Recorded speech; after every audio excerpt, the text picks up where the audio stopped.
This week's word that was submitted to us via loganstout.com for Stout Advice is joy. So welcome to Stout Advice this week. Joy. You know, it's interesting. I like to correlate. Anytime I hear the word joy, the first word that pops in my mind is happiness. And here's why. They're different. Okay, they're different. Happiness is based upon your happenings, right? The things that are happening in your life, you're either happy or you're sad, based upon the happenings, right? So therefore you're happy. Joy is something that it's a state of being 24/7, that no matter what the happenings are, you're joyful.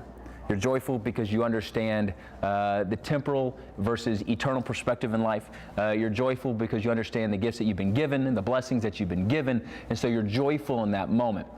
It's so easy for all of us to get bogged down into the happenings and to have the woe is me, and you know, I wish this would happen. I wish this. When we launched ID Life, a new company that I own, man, trust me, there are many times I was just down because I want something done now, right? And things aren't going to be perfect, and so I may not have been happy, but I was always joyful. No matter how bad something was, I was always joyful.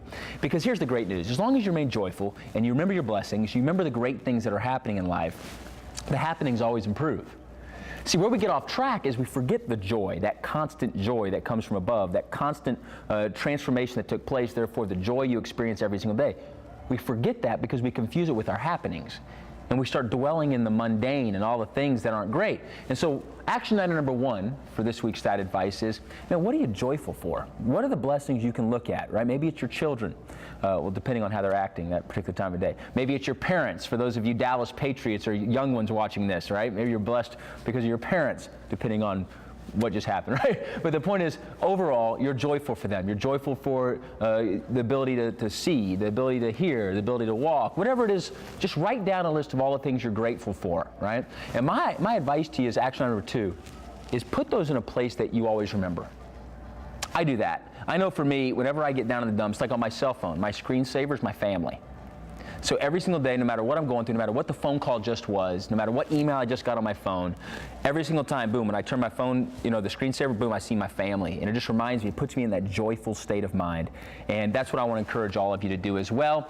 Never forget your blessings and the things that you're joyful for. Don't confuse happiness with joy, because there's a big difference, okay? Thank you for joining us this week on Stout Advice.